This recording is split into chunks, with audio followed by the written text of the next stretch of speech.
Good morning. It's so great to be here. This is actually the first time that I've been in the Fenway bleachers since the space was redone. It's gorgeous in here, so I'm really happy to be your guests. Melissa and I are really excited to tell you a little bit about EF and about careers at EF, and then hopefully to meet as many of you in person as possible after this presentation and during the networking later on this morning. And please, because it's a little bit of a smaller group, I encourage you to ask questions as they arise. It's really fun, and this can be a little bit more of a conversation and a dialogue than just kind of a presentation. Just to tell you a little bit about myself before we dig in, I've been with EF for a little more than a year and a half, and I focus on senior talent. So I recruit executives throughout North America and MBAs globally. And of course, HALT has been and continues to be a really part of that, really big part of that equation. So excited to kick off the recruitment process here on the Boston campus today. Melissa and I actually sit very near one another. We work together all the time, and so I was really happy that she could join me today, especially to offer the perspective of a HALT alum who's now with EF. And I'd love for you to introduce yourself. Absolutely. So my name is Melissa Jordan, and I actually was in your shoes just 2 years ago. So I graduated from the London campus in 2014 and started with EF directly after that. So I've been here in Boston since September 2014. A little bit of background about me is that my background was kind of in event planning, and that's the reason I chose to go into the MBA. Wanted to know how I could kind of leverage that and take it further. And so now I'm kind of sitting on more of the operations roles and kind of overseeing both of the buildings and everything that happens within them, as well as like internal and external events. Has been amazing. So the MBA definitely helped me out. And before we go any further, I'd love to, by show of hands, and obviously you're all part of the EF family now because you're at HALT, but prior to enrolling at HALT, how many of you knew EF or have been customers of EF? A lot of you. Anybody want to talk about what your experience with us was? Anybody a student of one of our language schools? Which one? Well, I was unaware like 10 years ago, and I worked for EF for like 8 years before joining the MBA. Oh my gosh. So I'm here because I know it's a great company to work for. I worked in Colombia, my home country, for 3 years. And then I worked in the language school in New York for a summer. And then I worked as a recruiter at HALT for like 5 years. So I can tell that from the program perspective as a participant, as a student, it was great. And then as an employee, it was the best years of my life. Oh, amazing. Well, I'm a little intimidated having you in the audience. You should come up here and give the presentation, I think. Spot right here for you. I know. That's great. Thank you for sharing that. Anybody else? Was anybody else a customer of one of our products? Don't be shy, guys. We'll be nice. No. Well, great. Well, we're all here now. Obviously, you know where we are. We're right next door, and I think you guys know a little bit about us. So who is EF? We've been around for 50 plus years. We were founded by Bernal HALT more than 50 years ago, who was a college student in Sweden, and he spent a summer working in the UK, I believe for a law firm, but you know, he was working in the UK for an entire summer. He had been studying English in the classroom prior to that, but had been struggling to actually pick it up in a meaningful way. After spending the summer in the UK, he realized that through that immersive experience, he actually learned quite a lot, and he went back to college in Sweden, realizing that he was quite proficient in English, almost completely fluent. So we kind of thought, maybe there's something to experiential education. I've been sitting in a classroom all this time, it wasn't working, maybe there's a business opportunity here. So he launched EF at that time, and basically what it was a business that took Swedish citizens to the UK for a travel experience, so a fun kind of leisure travel experience, but also for an immersive language learning experience. So I love this slide because these are some of the original advertisements that we used in Sweden way back when. You see some really cool aerobics going on at the top corner, somebody sitting on a giant beach ball. I'm not sure how that worked out. But I think it's a really great snapshot as to kind of our humble beginnings and who we were.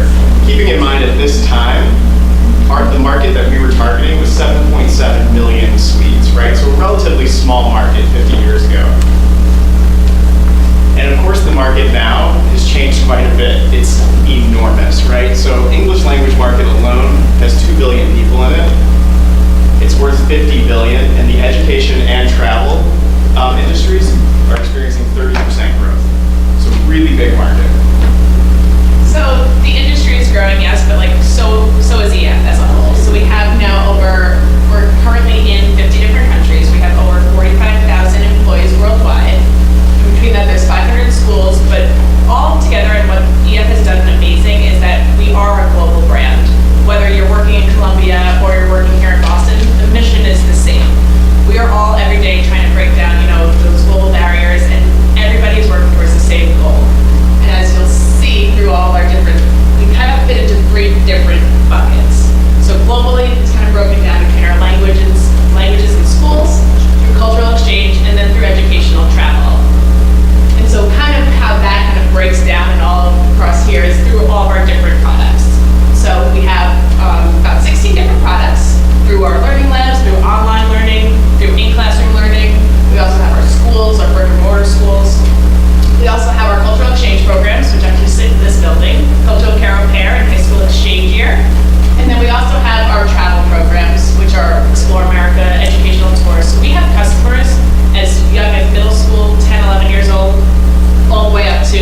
to plug, if anybody knows an Olympian, we're currently hiring an Olympic gold medalist ambassador. So if you know any Olympians in your network, send them our way. We'd love to hire them. I think, something that we hear all the time is that our product offerings that Melissa just went through, they're really broad, they're really diverse. I mean, on one end of the spectrum, we have halls, right, which you guys are all students of. At the opposite end of the spectrum, we have tours for Girl Scouts, where we take, middle school and high school age Girl Scouts abroad for an immersive educational experience. I think it's really important to note, though, that all of our products, as different as they seem, share one thing in common, and that's our mission, which is opening the world through education. And really specifically, as you guys have experienced this year, opening the world through experiential education. And to that end, really what we're trying to do is take traditional educational models and turn them upside down and be a little bit disruptive. I think some really excellent examples of this are the Holt Prize, which hopefully all of you are familiar with. Also the EF-SET. Has anybody heard of the EF Standardized English Test? A few heads nodding. This is a really cool tool that our EF Labs team, one of our tech teams, developed. Completely not-for-profit, it's not revenue generating at all, and it's a free online language assessment, right? So it's meant to be eventually a competitor of the TOEFL or the Cambridge test, right? Which can be expensive and can present a barrier to entry for international students to study in native English-speaking countries.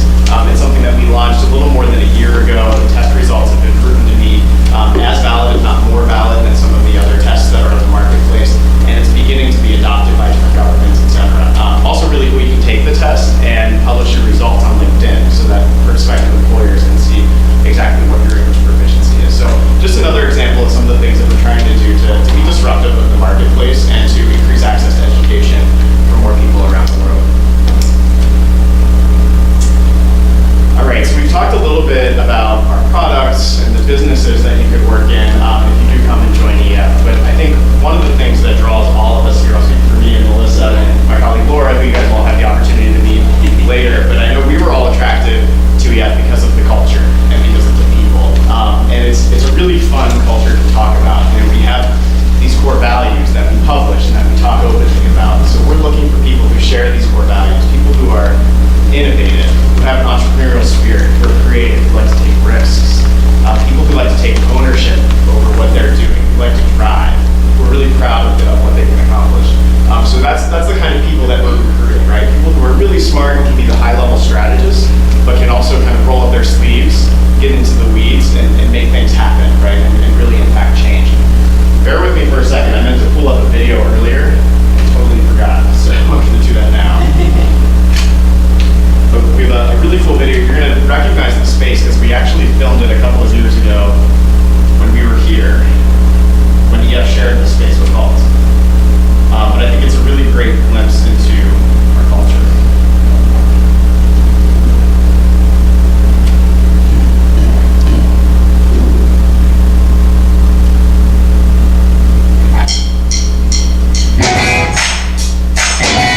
Good morning.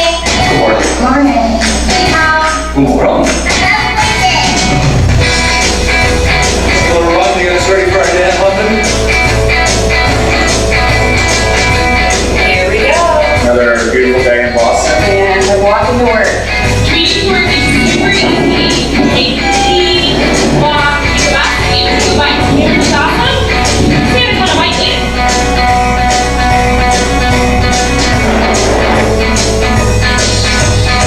Happy Tuesday, I'm Mia. Ready to get to work. This is EF. Happy Tuesday. This is my desk. There's Brooke. Challenge 2, add steps. So this is Nicole. I'm Josh Jordan. Hi, Anita's Jesse. Charles Shane Stephens. David Santucci, People like asking what I do for a living. Customized itinerary specialist. Vice President of Development. Service Learning Program Coordinator. Sales manager. President of Educational Force. With EF, I've been to Austria, Paris, Hawaii, Peru, Dominican Republic. Going to London. We're having a walkthrough meeting Walking. and meeting. This is EF. My lunchtime. Walking over to the fridge here.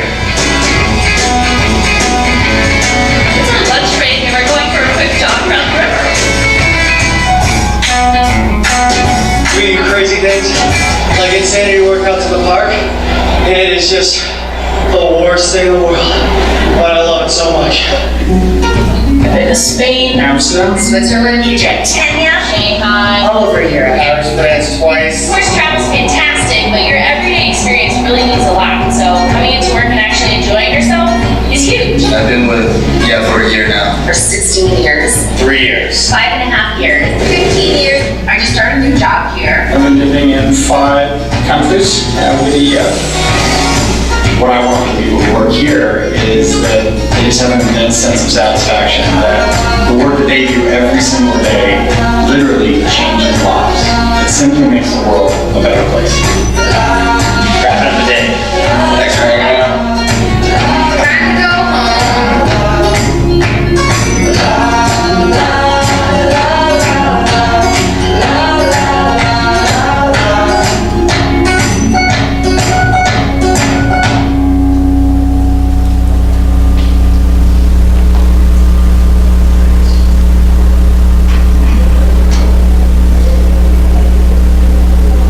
Back. So hopefully that gave you a sense. I mean, I know you see a lot of us every day. We're right next door, but hopefully that gave you a sense for kind of the fun and dynamic and fast-moving company that we are. Hopefully they get kind of excited to experience that culture for yourselves.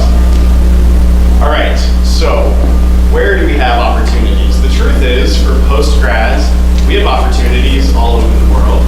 However, many of them end up starting in one of our major hubs, right? So our Cambridge office right next door is our North American headquarters.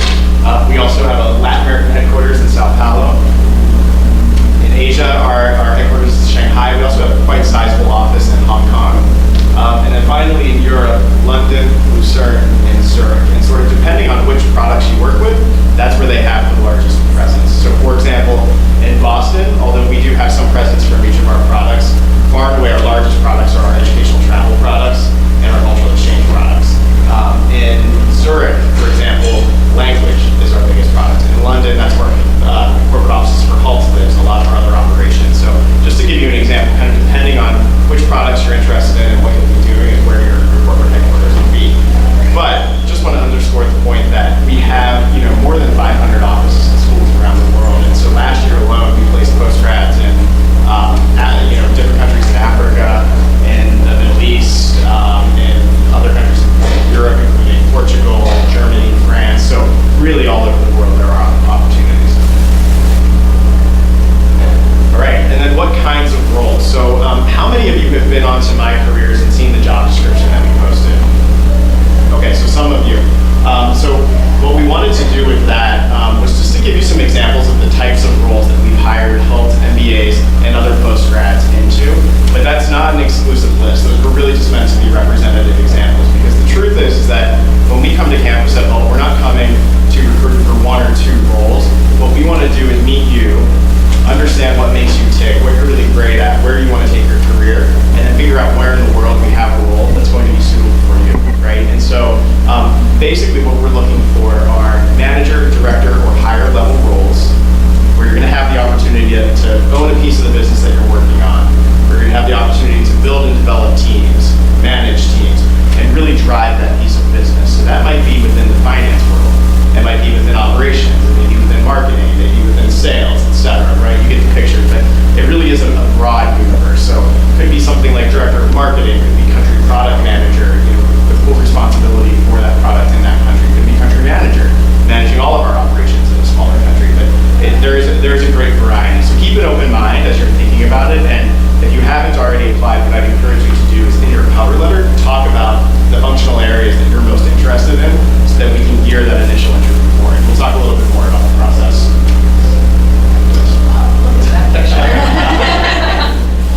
Yeah, so I just want to give a little bit of a background because I was just in your shoes, so I think it's really kind of nice to kind of get a little perspective. So feel free again to ask me questions. So my background and kind of what I'm doing now is, like I said, my whole background was in corporate event planning. I was working and living in London in 2013, and I was traveling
process and really exactly what our recruitment process looks like. And actually, Melissa, I'd love for you to jump into kind of talk about your own experience with it. A couple of years ago, we changed it a little bit, but it's largely the same. Pretty much the same. So it sounds like a lot of you have already seen the job description in my career. That's fantastic. So application deadline is Thursday, May 5th. So just a couple of weeks away. And that is the only source where we are collecting applications from all students. From there, me and my team are going to go through applications and we're going to narrow down the field to a list of students we want to do initial interviews with. So we'll conduct all of those interviews mostly in May, maybe spilling into early June. And we'll do those, it'll be our global team. So we'll either do them in person on different campuses if we can, or over Skype if we need to. So that'll be the first round. That interview will be, resume-based, behavior-based interviewing, kind of exactly what you would expect, telling you a little bit more about the program. From there, we're going to narrow that list down to a short list of students that we'll invite to our Global Assessment Day, which we will do in London on July 5th. So that's between, I believe, modules D and E. Is that right? Yep. So it's a week off, so hopefully you're able to reserve some of that time. I know it's a busy time as people are moving and rotating, but trying to do our best to accommodate your schedules. So on Tuesday, July 5th is the assessment day, and what that looks like, it's a really fun opportunity to come spend a day with us in our London office, meet a wide variety of senior stakeholders from EF. So we fly in a lot of business leaders from all around the world who are recruiting for senior roles at that time. The timing should work out pretty well because you all graduate about a month and a half later. We have really keen awareness of exactly what we need to be really targeted in our recruitment at that point. So great opportunity for you guys to get to know a lot of our senior stakeholders. Also great opportunity for you guys to get to know some of your students and classmates who are working on other campuses, right, and spend the day with them. So the day sort of substantively consists of a couple of presentations from some of our business leaders about EF and about their businesses. You'll go through 3 or 4 one-on-one interviews that will be targeted toward your interests and your geographic preferences. And then we'll also have a short case that we'll ask everybody to present, and we'll give you that case prompt in advance so that you can prepare it, and you'll present that to a panel of us. And then we'll have something fun at the end, so something social, so you can really get to know our culture a little bit better, and again, continue to get to know one another. So dinner, cocktail hour, something like that. So it's a long day. She's told me it's a really long day. It is. From the student perspective. But you also said it was fun. It was, and I think one of the reasons it was so fun, what you said, is because you know your campus, and before rotation, you don't know anybody else kind of sitting on the other campuses. So it's the first opportunity that I had to meet people and kind of broaden my whole network. So it was a really good day. And also, you're meeting executives for a company, and they're talking to you one-on-one. So it's again just also building your network and just having these conversations. It's the same. It's the reason you went to do your MBA, to build your network. So it's just a great opportunity. Yeah, and then from July 5th, we're going to make really quick decisions about next steps. There would be one more round after that where we would ask for you to go to the location of wherever the business is that is recruiting you, right? So it may be asking you to stay in London to do another day of interviews with some of the team there. It may be asking you to go to Lucerne or to Zurich or somewhere else in Europe, whatever the case may be. But ideally, we'd like to pack as much into that week. So you'll know early on, it's our goal to let everybody we do an initial interview with in May know whether they're coming to assessment day. And if you do come to assessment day, we ask that to the extent that you can, that you try to maintain some flexibility for the rest of that week so that we can try to complete next steps. I think it's in everyone's best interest that we do things really quickly and try to figure out where we can hire you and so that you guys have a little bit of certainty going into your last month of school and your final exams. Just because they invite you to stay in London doesn't mean that you're going to get a job in London either. No. They flew me to Switzerland, and I was like, oh, I'm going to live in Switzerland. This is going to be amazing. And then they're like, you're going to Boston. And I was like, all right, back home, that'll be fun. Yeah, totally threw that rug out from under me. It's a process.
a great question. So that's actually one of the beauties of the breadth of our products, right? And so you're absolutely right. And depending on economic circumstances in different parts of the world, different of our products thrive, right? And so right now the US dollar is doing quite well. And so our travel businesses and our cultural exchange businesses are doing quite well. Whereas as you can imagine, as currency in other parts of the world goes down, our language businesses may not be doing quite as well. So our businesses are actually set up so that it's not cyclical at all. When one is doing really well, it sort of balances maybe the others that aren't doing quite as well. Hi, my name is Harrison. And I was wondering if you could talk a little bit more about the cultural exchange program. Do you do host families or kind of what does that look like? Yeah, I can probably talk about that. Yeah, so our Cultural Care Au Pair, we have our sales organization here, and so they are looking for families that need additional child care services. And so the overseas offices are recruiting au pairs, young girls out of high school or straight out of college. It's 18 to 20 is the year, and so they are basically then matching them together. So it's a very personal process that our au pair program goes through. They have their family and they're looking for a specific person that they host in place. So our high school programs, we have students from overseas internationally that are looking to come do a one-year program, 1 year in high school here in the U.S. So our organization here is actually looking for host families within the U.S. Okay, great. Hi. My name is Mariana Carolina. I was wondering if you could tell us what you learned and what this EF function is on Yeah. Yeah. So my background, I didn't talk about this previously. So I was a corporate lawyer, and then I did recruiting and development at law firms prior to coming to EF. So as you might imagine, really different work environments, culturally and then just work style wise. And when I was being recruited to EF, one of the things that I heard over and over and over was we move really quickly. And I thought, yeah, I know what that means. I can do that. But we move really, really quickly. Yeah, but I would say that's one of the things that I learned. I think with my legal training, I was so used to making decisions only after I had all of the information and then making these very calculated decisions. And I think one of the things that I've loved about working at EF is that it's pushed me outside of that comfort zone to take some risks. And one of the things that you'll hear our leadership say all the time is that it's important to test early and often and to fail early and often, right? And then to learn from those failures and kind of recalibrate and push forward and reinvest or not, completely retreat. But it's what you do with those learnings that matters, not the failure itself. And I never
it was just unwieldy. We had like 27 different Glassdoor pages, so it was just not a great experience for our candidates. And so, excuse me, I took it upon myself to try to unwind that and have one unified Glassdoor page. And so that required, I mean, I was 2 months in and I was having calls with some of our executives in China and all over Europe who I'd never met and trying to convince them, hey, this is why this is important. I need you to buy in. I need your go ahead before I do this. And then trying to find room in the budget to do it and everything else. So a lot of times these projects just present themselves and you just have to run with them, which is kind of fun. Yes?